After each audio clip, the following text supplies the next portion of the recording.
In September 1938, Czechoslovakia and Germany were not officially at war, but for 2 tense weeks they fought what many historians describe as an undeclared war. It happened in the Sudetenland, the border region of Czechoslovakia, where more than 3 million ethnic Germans lived. These communities, known as Sudeten Germans, had lived there for centuries, but after World War I, when the Austro-Hungarian Empire collapsed, they became part of the new Czechoslovak state. By the 1930s, many Sudeten Germans felt alienated from Prague and were increasingly influenced by Hitler's Germany, which promised to protect them. The main political force pushing this cause was the Sudeten German Party, led by Konrad Henlein. On the surface, the party demanded more rights for Germans inside Czechoslovakia. In reality, it was following instructions from Berlin. Hitler wanted to use the Sudeten issue as a tool to weaken and ultimately destroy Czechoslovakia. Tensions exploded in September 1938, but the violence didn't just happen spontaneously. It was carefully prepared. On September 10, all district branches of the Sudeten German Party received direct orders from Berlin to start protests and provocations. The very next day, September 11, Henlein supporters clashed with policemen and gendarmes in towns like Heb, Liberec and Teplice. Things escalated further on September 12th. That evening, Adolf Hitler delivered a fiery speech at the Nuremberg rally, broadcast live over the radio. He accused the Czechoslovak government of oppressing and torturing the German minority. Across the Sudetenland, Sudeten Germans gathered to listen. The speech acted like a spark in dry grass. Almost immediately, violent riots broke out. Crowds attacked Czech authorities, Jewish residents, and even Sudeten Germans who opposed Nazism. By the morning of September 13th, what had been an agitation turned into a full-scale armed uprising. Clashes erupted across the border regions, with one of the most notable incidents taking place in Habersberg, which many considered the first battle on European soil of the Second World War. Casualties quickly mounted.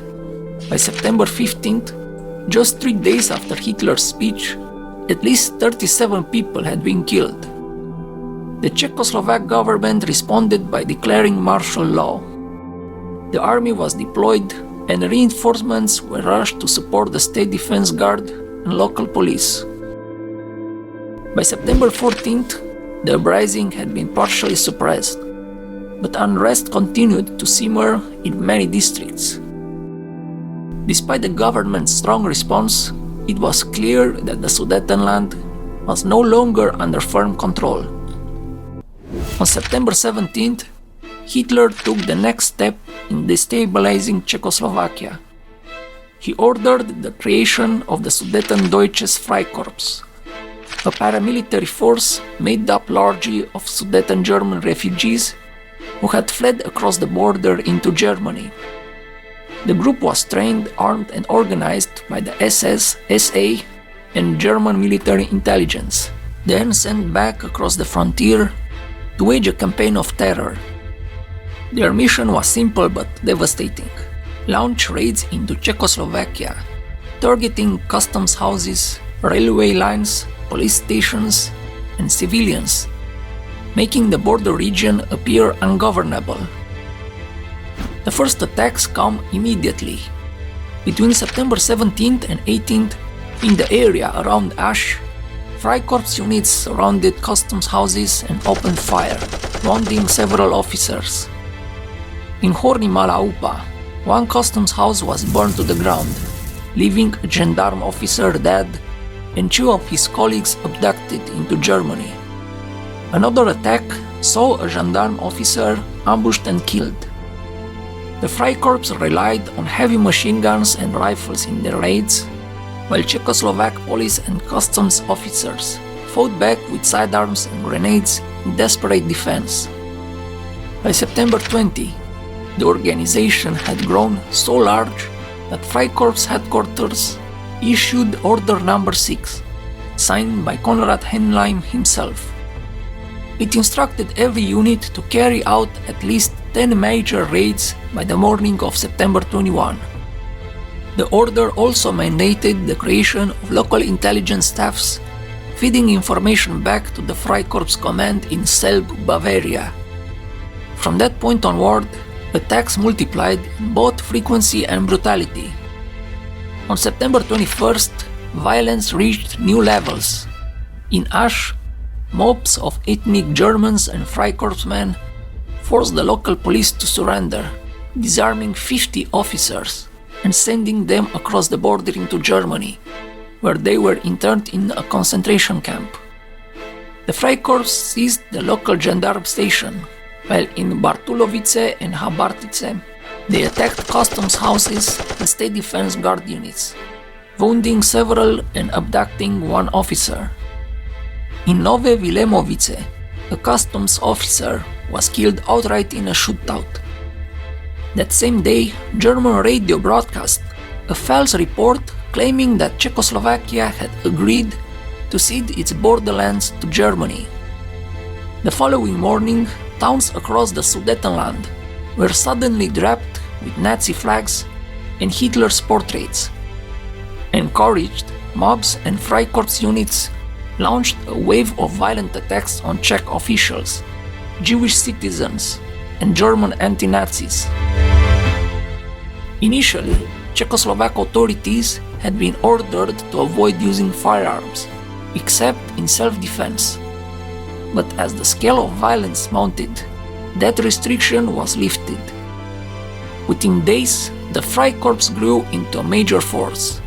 By September 22nd, it had around 26,000 men, and within a week, the number climbed about 34,000, with some estimates reaching 41,000. By September 24th, the Freikorps had carried out more than 300 raids. The attacks were often brutal. In Bartoshovice, a customs house was set ablaze. In Liptani, 6 gendarme officers were lynched by a mob of Freikorps and locals after they surrendered. In Vitnava, 2 gendarmes were disarmed and lynched, while others were captured or driven out. Entire towns such as Warnsdorf temporarily fell under Freikorps control. Many captured Czechoslovak officials were dragged into Germany and imprisoned or placed in concentration camps. Meanwhile, Czechoslovak forces were fighting back. On September 23rd, after repeated attacks, the army launched counteroffensives to retake lost ground. That same day, however, a new front briefly opened. Poland launched its own military operation in the Karvina district, hoping to seize Trans-Olsa. The attack was repelled by well-prepared Czechoslovak border defenses, but it highlighted how isolated Prague was becoming. Late on September 23rd, Freikorps units crossed the border into Srpska. 2 Germans entered a customs house and shot 3 officers dead, while machine gun fire from across the German border forced the survivors to retreat. But on September 24th, the Czechoslovak army struck back hard, advancing from fortified positions. It retook Warnsdorf and Krasna Lipa, capturing Freikorps fighters and large quantities of weapons. That evening at 11:30 p.m., the Czechoslovak government declared full mobilization. Despite mobilization, the violence kept flaring. On September 24th, Freikorps leaders ordered German mayors in border towns to telegram Hitler directly, pleading for intervention. In Brandov, Freikorps fighters ambushed 2 policemen, killing 1. In the Bruntal district, a large-scale battle broke out, leaving 6 State Defense Guard members gravely wounded and up to 80 Freikorps casualties, though reports vary. On September 25th, a major skirmish unfolded at Liba. A squad of 30 state defense guardsmen, supported by 2 light tanks, fought against a massive force of 700 Freikorps fighters and armed civilians, backed by nearly 180 SS soldiers. The fight raged for days until the guardsmen were ordered to pull back on September 28. Hitler ordered further escalation, and attacks continued into late September.